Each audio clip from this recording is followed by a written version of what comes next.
L'état des lieux après l'incendie qui a ravagé le massif des Morts. Ce soir, la situation est sous contrôle, mais le constat est tragique. Plus de 10 000 hectares avalés par les flammes. Jean-Pierre Raffarin annonce des aides financières pour aider à la reconstruction de la forêt. En Bretagne, une rave party interdite a provoqué de très violents incidents, 28 blessés dont un sérieusement. Les forces de l'ordre restent vigilantes, des milliers de jeunes déambulent, la population est interloquée. En Grande-Bretagne, l'affaire Kelly est à la une et Tony Blair affronte une crise politique majeure.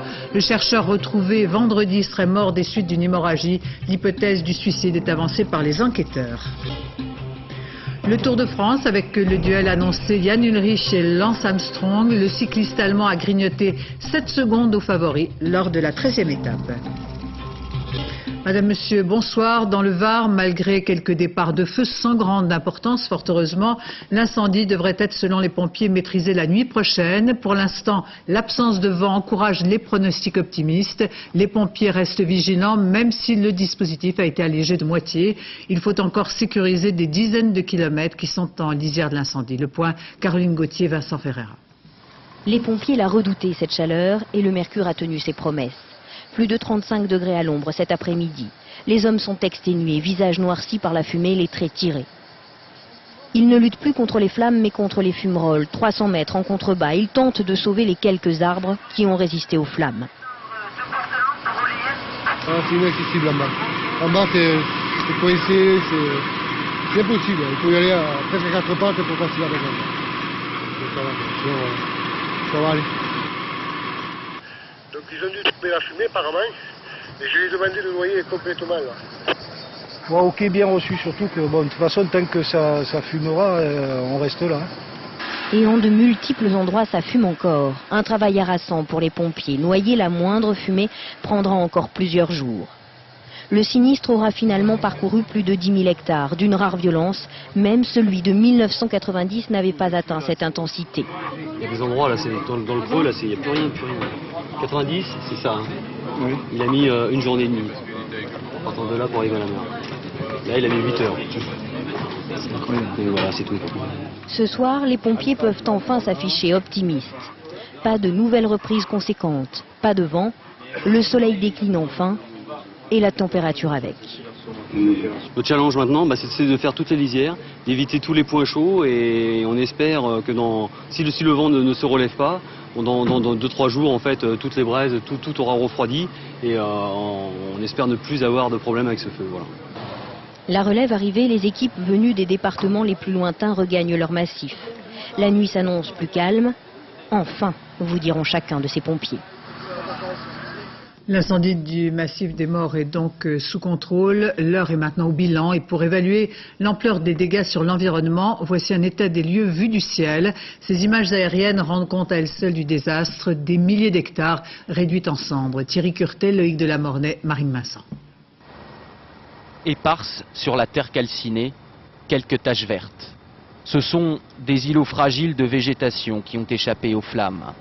Et pour les pompiers, c'est la nouvelle menace. Car c'est de ces buissons épargnés que tout pourrait repartir. Alors au sol, les pompiers traitent attentivement ces lisières vertes, aidés par ces barriques d'eau héliportées qui, une à une, se déversent sur les points à risque. Du ciel, on voit l'ampleur de l'incendie qui a ravagé 11 000 hectares de forêt et est venu lécher le bord de mer.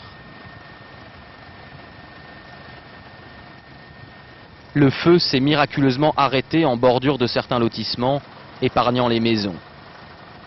Mais le camping de La Gaillarde, par exemple, n'a pas eu cette chance. On distingue à peine les emplacements des anciens mobil-homes entre les carcasses des voitures.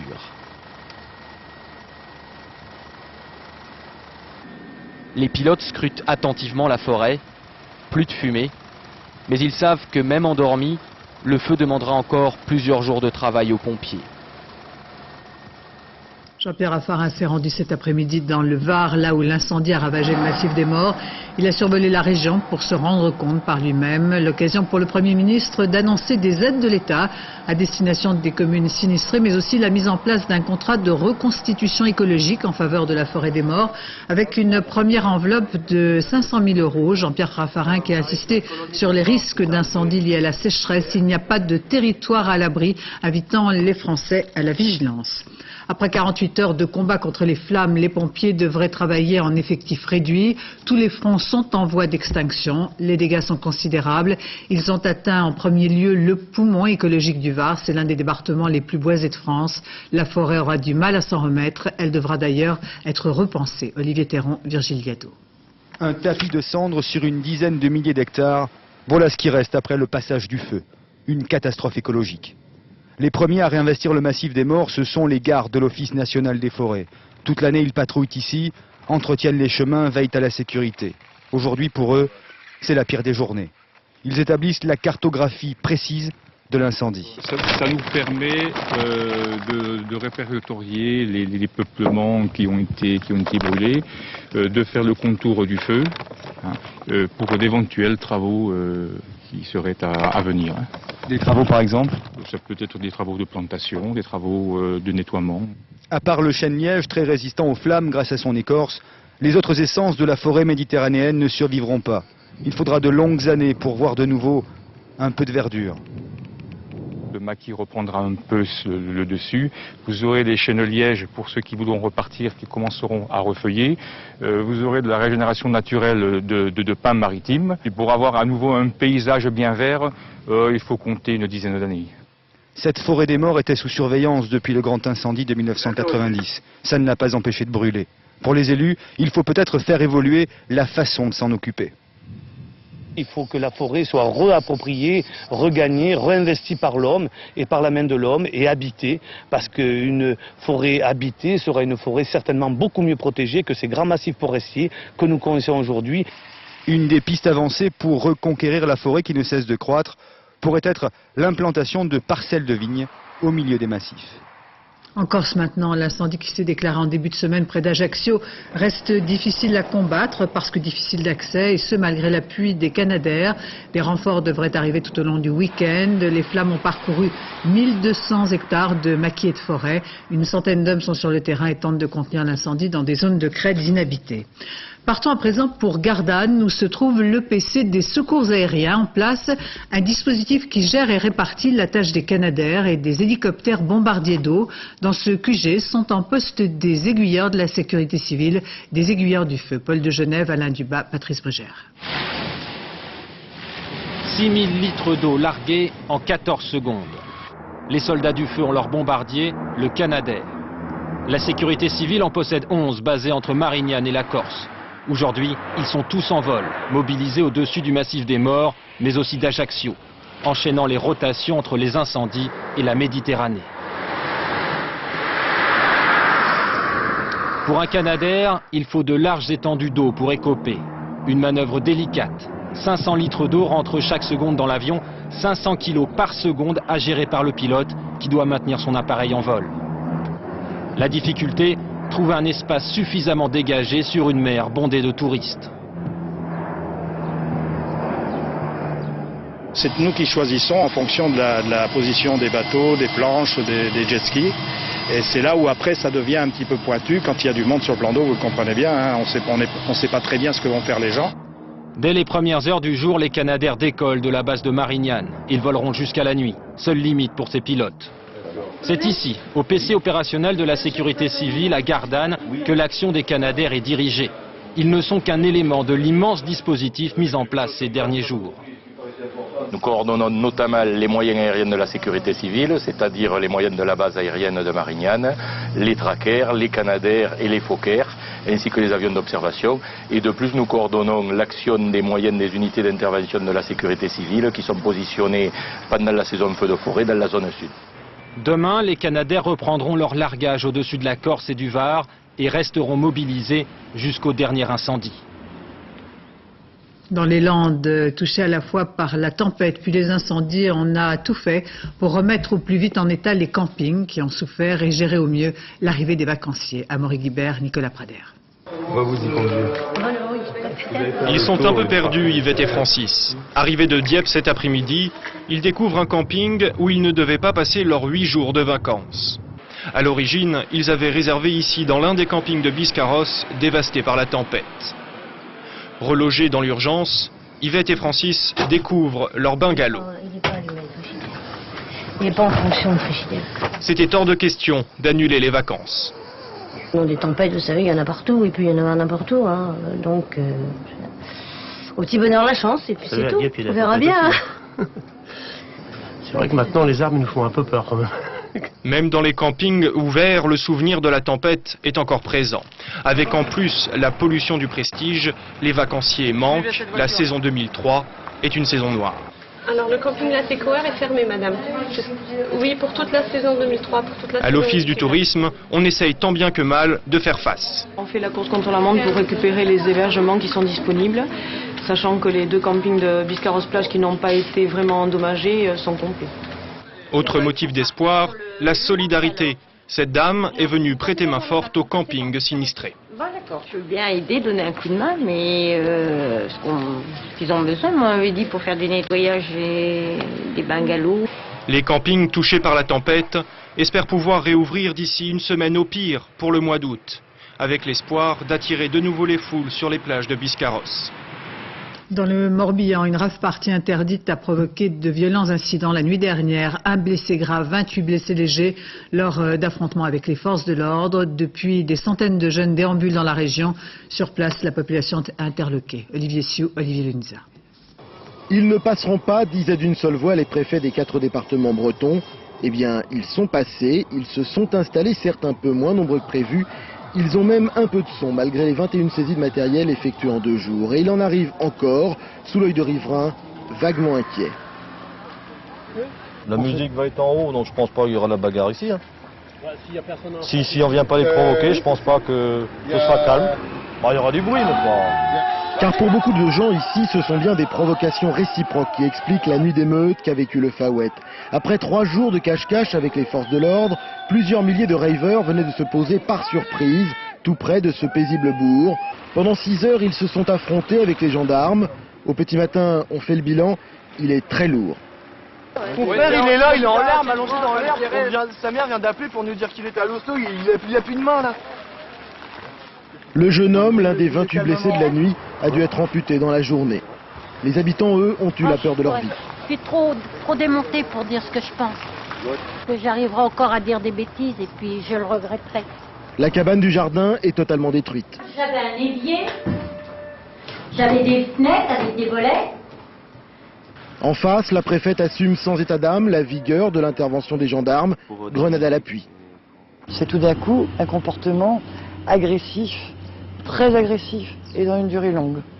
C'est-à-dire de gens qui cherchent, ce que j'appelle des émeutiers. Donc ils sont responsables de leur émeute et dans ces cas-là, on se doit de rétablir l'ordre. En déployant sur le terrain 1 millier de gendarmes, les pouvoirs publics prétendaient empêcher purement et simplement tout rassemblement. Or, il a bien eu lieu, il se poursuit et il pourrait même s'intensifier cette nuit avec la fin des concerts aux Vieilles Charrues vers 3 heures. Autant de moyens pour si peu de résultats et avec un tel bilan, c'est à se demander si le remède n'est pas pire que le mal. À Ajaccio, entre 2000 personnes selon la police et 15 000 selon les organisateurs participaient en fin de journée à la manifestation décidée il y a une semaine après l'arrestation d'Ivan Colonna et le verdict du procès Erignac. Les mouvements nationalistes, souvent divisés ces derniers jours, ont fait front commun en appelant à la mobilisation au moment où 2 attentats ont détruit des résidences secondaires près de Calvi. Yann Fronty, Chloé Lecomte. Il n'y a pas que des Corses à être venus manifester. Lui est un militant indépendantiste breton. En vacances sur l'île, il a choisi de soutenir ses camarades de lutte. Quand il y a une manifestation comme ça, pour moi c'est un devoir de venir apporter mon soutien aux militants corses. À 18 h, ils étaient déjà plusieurs centaines à s'être regroupés dans le centre-ville d'Ajaccio. Parmi ces manifestants, des femmes, des membres du commando Érignac condamnés il y a 8 jours. Il y a tout autour de moi des gens qui sont des nationalistes, on n'en parle pas, mais des gens qui sont absolument pas nationalistes, qui nous connaissent en tant qu'individus et qui sont scandalisés, mais quand je dis scandalisés, je pèse mes mots, par le verdict concernant mon mari et Jean Castelar. Un rassemblement organisé en une semaine. Après l'arrestation d'Ivan Colonna, le non au référendum et le verdict du préfet Érignac, les nationalistes corses ont voulu mobiliser la population derrière eux. On sait qu'aujourd'hui le peuple corse est contre la répression, que le peuple corse veut une solution politique, que le peuple corse en a assez des drames depuis 30 ans et on veut en sortir. Nous sommes venus signifier à M. Sarkozy qu'il faut arrêter de prendre les Corses par la matraque. Il faut peut-être aussi leur rendre grâce, savoir que la démocratie a été inventée dans ce pays au XVIIIe siècle. Il y a moins d'une demi-heure, le cortège a remonté l'avenue principale, le cours Napoléon vers la préfecture. Une marche calme, sans incident, pour tenter de renouer le dialogue avec l'État, un dialogue difficile et tendu depuis plus de 30 ans. Et on apprend à l'instant qu'en toute fin de manifestation, quelques incidents se sont produits entre les forces de l'ordre et les manifestants. Les intermittents du spectacle font reparler d'eux. Ils convergent vers la Corrèze où devrait se dérouler demain le spectacle de Johnny Hallyday. D'ailleurs, leur mouvement a conduit à l'annulation de nouveaux festivals. Le point Hélène Hugues. Principale cible des intermittents ce week-end, le concert de Johnny Hallyday à Hérin en Corrèze, auquel Bernadette et Jacques Chirac devraient assister demain soir. Quelques dizaines d'intermittents tentent depuis hier d'approcher du site, pour l'instant sans résultat. Face à eux, un dispositif de sécurité impressionnant, 1 millier d'hommes mobilisés pour les dissuader de bloquer les préparatifs. Bernadette Chirac devrait donc recevoir demain soir, comme prévu, le cadeau que lui offre Johnny, un concert sur ses terres de Corrèze. Nu, mais juste, c'est le seul spectacle que les intermittents ont accepté de jouer aujourd'hui au festival de théâtre de rue de Chalon-sur-Saône, invitant le public à danser avec eux pour mesurer jusqu'où il était capable de suivre leurs mouvements. On ne chantera ni ne dansera à Aix-en-Provence cet été. Après le festival d'art lyrique, c'est au tour du festival de danse d'être annulé. Avant même le lever de rideau prévu aujourd'hui, le conseil d'administration renonce devant l'impossibilité pour les artistes de jouer dans des conditions satisfaisantes. Politique avec ce nouveau sondage, la cote de popularité de Jacques Chirac se maintient à 56%, Jean-Pierre Raffarin perd lui 2 points à 45% d'opinion favorable. Sondage IFOP à paraître demain dans le journal du dimanche. En Grande-Bretagne, l'affaire Kelly est sur toutes les lèvres. Tony Blair affronte une crise politique sans précédent après la mort embarrassante du chercheur David Kelly, une sommité du monde scientifique dont le corps a été retrouvé sans vie vendredi matin. Les premières conclusions font état d'une hémorragie. Le chercheur se serait coupé les veines. Laurent Boussier, Dominique Marotel. Monsieur le Premier ministre, pensez-vous avoir du sang sur les mains et allez-vous démissionner? Mâchoire serrée, regard fixe, Tony Blair en voyage officiel au Japon ne répondra pas à cette question qui pourtant résume à elle seule l'ampleur de la crise politique que traverse actuellement son gouvernement. La mort de David Kelly, scientifique reconnu, expert en désarmement bactériologique, inspecteur de l'ONU en Irak et surtout conseiller au ministère de la Défense, a été confirmée cet après-midi par la police. Le corps découvert hier matin à 9h30 a été formellement identifié comme étant celui du docteur David Kelly. Depuis plusieurs semaines, le docteur Kelly était au cœur d'une lutte sans merci qui oppose certains membres du cabinet du Premier ministre à la BBC. Bouc émissaire, il était accusé par Alistair Campbell, le conseiller pour la communication de Tony Blair, d'être à l'origine d'informations de la BBC selon lesquelles le gouvernement aurait dramatisé, aurait corsé ce rapport sur les armes de destruction massive irakiennes pour justifier l'entrée en guerre des Britanniques aux côtés des Américains.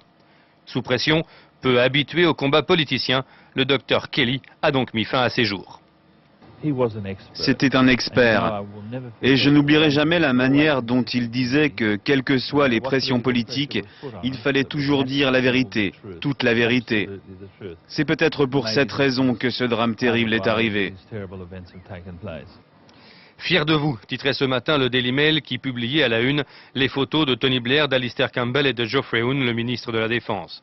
Victime d'une vendetta, jeté en pâture au loup, mort d'un bouc émissaire, toute la presse, les politiciens et l'opinion publique sont au diapason. En demandant l'ouverture d'une commission d'enquête sur les circonstances qui ont amené à la mort du docteur Kelly, le gouvernement britannique essaie de désamorcer la crise politique majeure qui s'annonce. Mais pour Tony Blair, les dégâts sont déjà considérables. Popularité en chute libre, perte de crédibilité. Aujourd'hui, les Britanniques demandent des comptes à leur Premier ministre. En Irak, les attaques anti-américaines se poursuivent. 2 soldats tués et un autre blessé en moins de 24 heures. La situation se dégrade alors que l'ONU souhaite que le transfert de souveraineté au peuple irakien se fasse à un rythme plus soutenu. Le pays qui tarde à se remettre en marche, l'Irak, première réserve mondiale de pétrole, subit pourtant une pénurie d'essence 3 mois après l'arrêt des combats à Bagdad, dont on a du mal à s'approvisionner, comme le montre ce reportage de nos envoyés spéciaux Hervé Guéquière et Diane Richard. 200 camions-citernes pleins d'essence, ils viennent de Turquie pour approvisionner Bagdad plusieurs fois par semaine. Les patrouilles américaines surveillent attentivement ce véritable oléoduc routier pour éviter les pillages et les détournements. On arrive en convoi, puis les militaires américains nous escortent. À quoi servent les Américains? Ils assurent la sécurité. Comme ça, personne ne nous tire dessus. Le problème, ce sont les raffineries. Très anciennes, privées de pièces de rechange depuis 13 ans à cause de l'embargo, leur capacité est réduite de 30%. L'Irak, malgré ses énormes réserves d'or noir, est donc obligé de faire du troc avec les pays du Moyen-Orient. Pétrole brut contre essence et gasoil.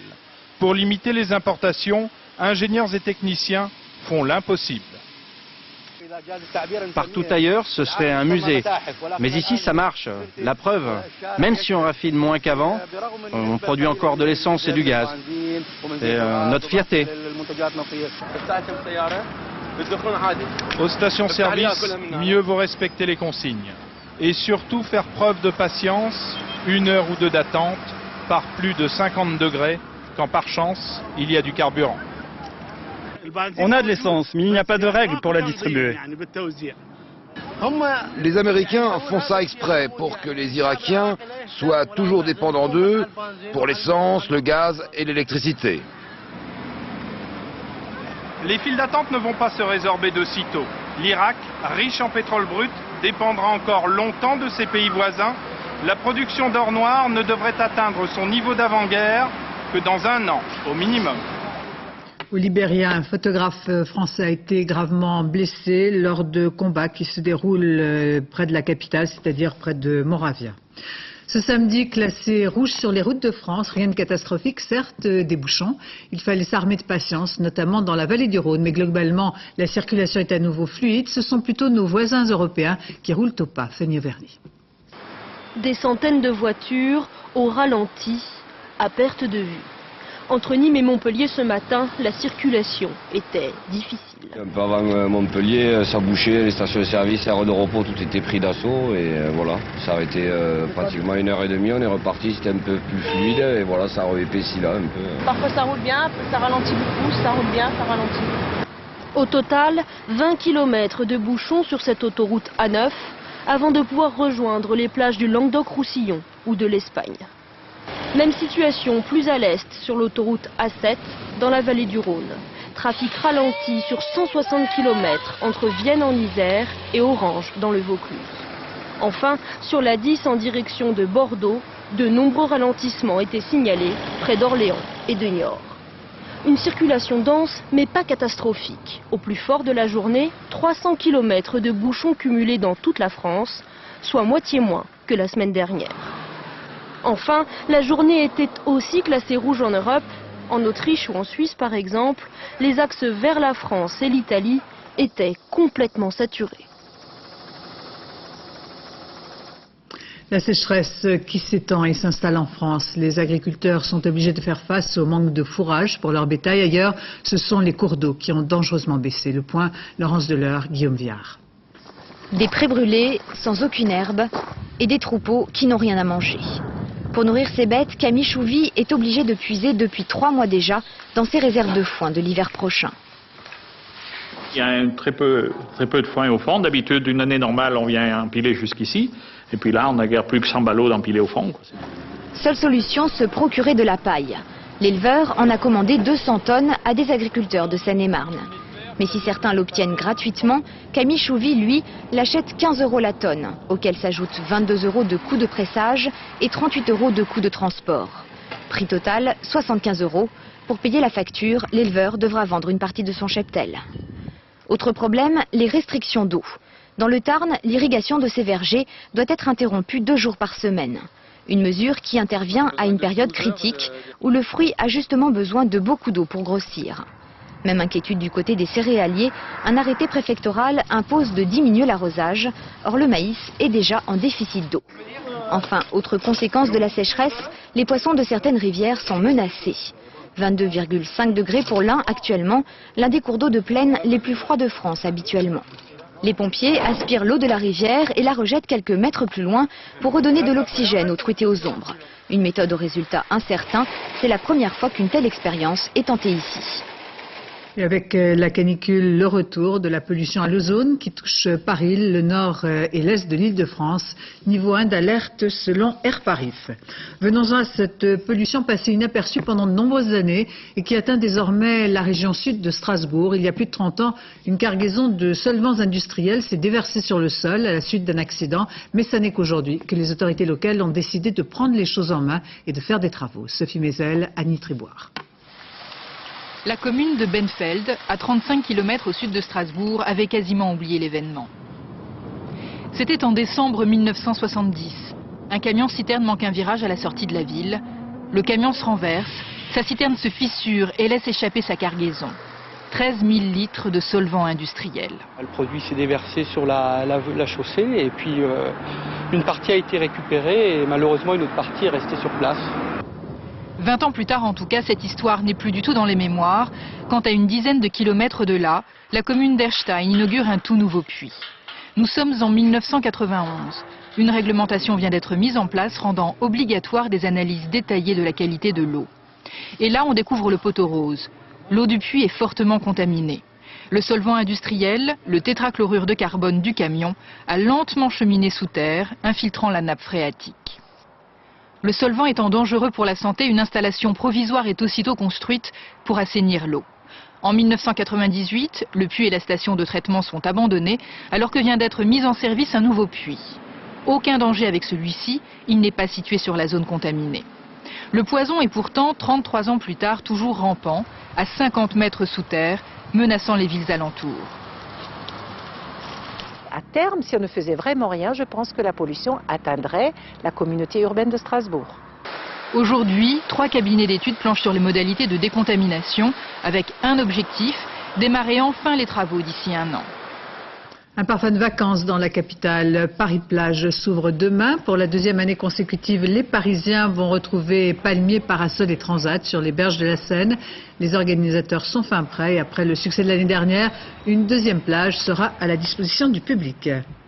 Paris-Plage qui fait des émules. La ville de Tourcoing a elle aussi sa plage depuis aujourd'hui et pendant 15 jours. 150 tonnes de sable ont été déposées sur les quais du canal qui traversent la cité nordiste. Laurent Menet, Valérie Lucas. Ah oui, oh, il est un peu raté celui-là. Un pâté de sable raté pour combien d'autres réussis. Bienvenue à Tourcoing où une plage longue de 150 mètres vient d'être installée en pleine ville. Transat, parasol, rien n'a été oublié. Les Tourquenois sont sous le charme. On habite à 2 pas d'ici, donc ça m'évite de faire des kilomètres pour courir à Dunkerque. 130 tonnes de sable déversées le long des quais et voici Tourcoing revisité en station balnéaire.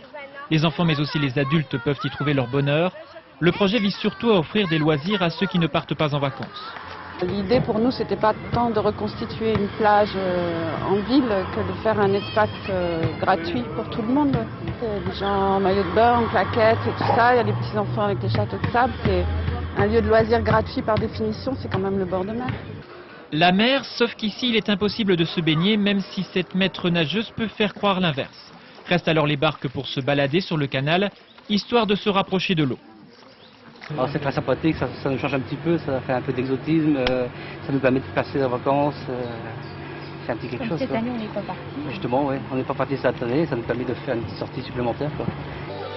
Ne manque plus que la marchande de glace pour qu'il règne ici un merveilleux petit air de plage.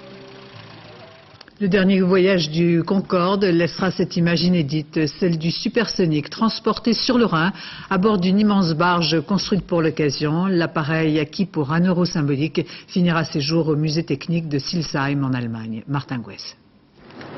D'abord, c'est juste une forme au loin à la sortie d'un méandre. Sur les rives du Rhin, les Allemands n'en croyaient pas leurs yeux.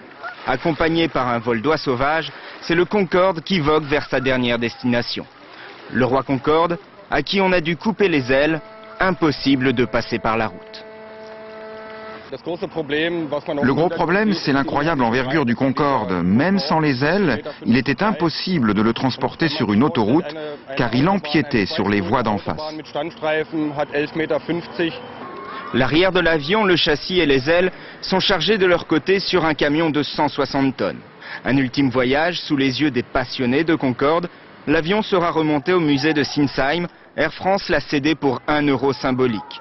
Il sera alors exposé à côté de sa copie soviétique, le Tupolev 144. Le Tour de France, la 13e étape a été remportée par l'Espagnol Carlos Sastre, dont c'est la première victoire dans le Tour. Et Jan Ullrich, arrivé deuxième, s'est rapproché du maillot jaune. Il a en effet grignoté 7 secondes à Lance Armstrong. Julien Beaumont, Emmanuel Beck. Ce n'est pas un coureur échappé, juste un amateur qui, quelques heures avant le passage du peloton, arrive en haut du premier col de cette 13e étape. Dites-moi monsieur, elle est comment cette ascension? Dur, plus dur que je pensais. Rugueuse, un vent de face tous les virages, un coup dans le dos, une chaleur abominable en bas. Ici c'est un peu plus frais mais... Chez les spectateurs, certains ont essayé de briller devant les caméras. Plus de peur que de mal, c'est un peu la même chose pour McEwen. Heureusement, il repart vers des Pyrénées qui en ont fait souffrir plus d'un aujourd'hui. Côté favori, pas question de prendre de risques. Toute la journée, les 3 premiers au classement général sont restés roue dans roue. Mais le maillot jaune a montré des signes de faiblesse. Armstrong à la peine, peu de personnes l'auraient prédit. Ullrich, son dauphin, en profite et multiplie les attaques. Celle-ci est la bonne. Entre les deux hommes, l'écart n'est plus que de 15 secondes. Je lui ai dit à 3 km de l'arrivée qu'il devait avoir la confiance et qu'il devait tout donner qu'il pouvait. Ben, il a fait. C'est quand même jeté en quelques secondes de gagner. Le coup d'éclat d'Ullrich en ferait presque oublier l'échappée de Carlos Sastre. Première victoire d'étape pour l'Espagnol. Comme quoi il faut toujours croire en son porte-bonheur, surtout quand c'est votre fille qui vous l'a offert. Et puis demain, deuxième étape pyrénéenne au kilomètre 118, les coureurs emprunteront le col du Mantet, là où en 1971, une page de l'histoire du cyclisme s'était tournée. Luis Ocaña, qui dominait le grand Eddy Merckx, avait alors abandonné le Tour. Christophe Duchiron, Frédéric Basile. Avait-il seulement souhaité que son nom appartienne pour l'éternité du Tour à cette route en descente des Pyrénées? Ocaña, l'homme à tête de torero, ici un jour de pluie a chuté. 12 juillet 1971, le col de Mantet. Ocaña est en jaune et compte plus de 7 minutes d'avance au classement général sur le grand Eddy Merckx. Le Tour lui tend les bras. Oui mais voilà, la route lui tend un piège. L'orage éclate, Ocaña tombe. Un coureur vient le percuter. Ocaña reste à terre et abandonne. Il n'a rien de cassé, mais il est sonné, choqué. Et sur son maillot jaune, la pluie vient déverser son torrent de larmes. Comme les routes du Tour ont une mémoire, elles n'ont pas oublié Luis Ocaña. Ces derniers temps, il n'y avait pas grand monde pour emprunter ce petit col qui culmine à 1349 mètres d'altitude, théâtre d'ombre et de lumière.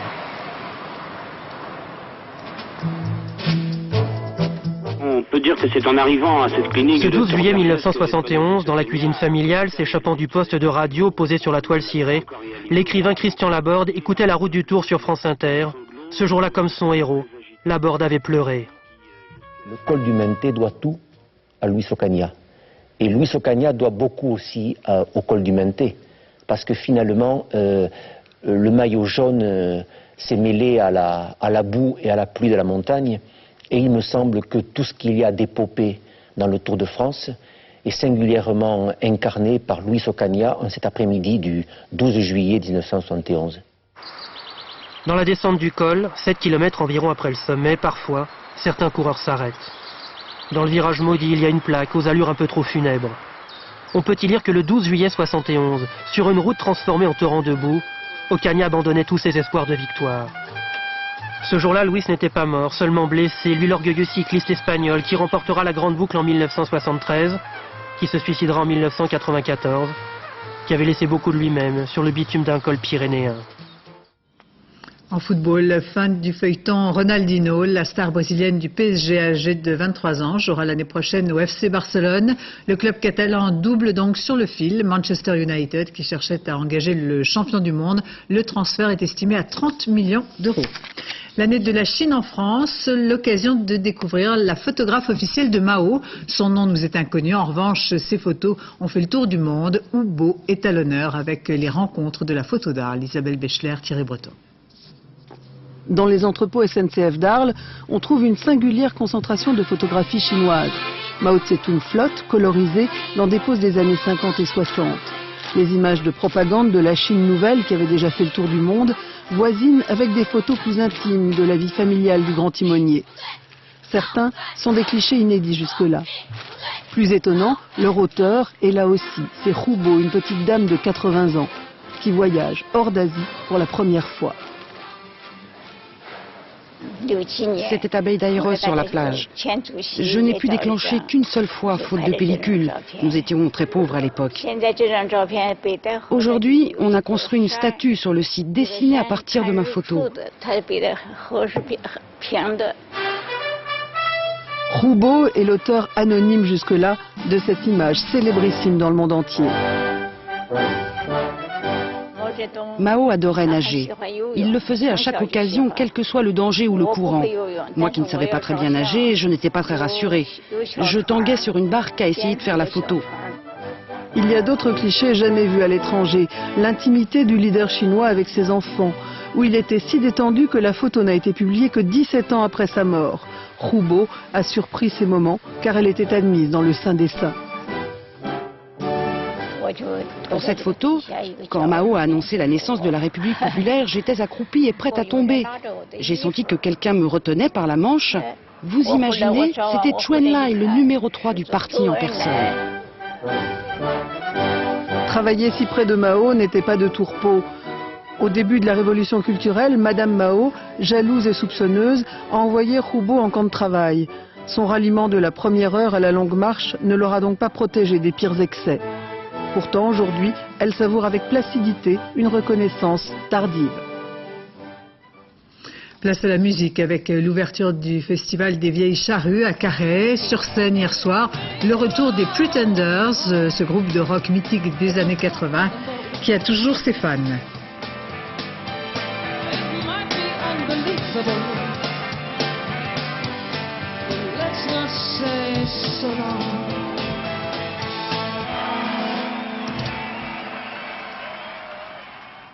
Ainsi se termine ce journal. Dans un instant, à météo, Nathalie Riouet, 20h55 Fort Boyard, 1h20 le dernier journal Ève Métais. Quant à moi, j'aurai le plaisir de vous retrouver demain dès 13h. Je vous remercie de votre attention. Excellente fin de soirée sur France 2. On se quitte avec ces images du Mont Cervin. Depuis ce matin, il est de nouveau accessible. Après 3 jours de fermeture pour des travaux de sécurisation, un gros éboulement s'était produit en début de semaine.